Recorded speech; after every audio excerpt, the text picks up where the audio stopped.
जय महाराज जय शिवाजी. आज सगळ्यात निमित्त आई तुळजाभवानीच्या मंदिराच्या भाविकांनी सौरभ साधतो या भाविकांनी आई तुळजाभवानीच्या चरणी ही लाल सुपारीचा हार अर्पण केलेला आहे. जय महाराज जय शिवाजी.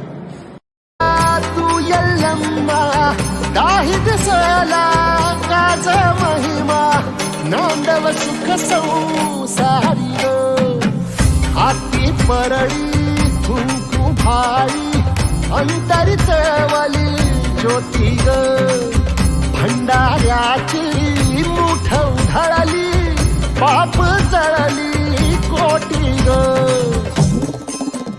देवी यल्लम्मा आईचा कोल्हापूरच्या अंबाबाईचा तुळजा भवानी आईचा आई रेणुका देवीचा एकविरा देवीचा सप्तशृंगी देवीचा हे सेवेसाठी आलो दुरुनी तूच जीवाचा जीव स्वामिनी होऊ दे मंगल आई ग हाती परळी कुंकू भाई अंतरित वली ज्योती ग भंडाऱ्याची मुठ उधळली